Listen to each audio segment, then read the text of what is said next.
serie transnațională, prima serie din istorie în care există state care au pătut de fapt și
așa, și să țările sunt membre să transport verde.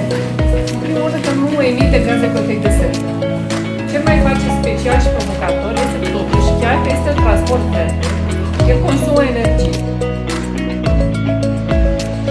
Dat pe slide, vorbim de un tip de tren realizat de chinezi, care este cel mai avansat la momentul ăsta ce există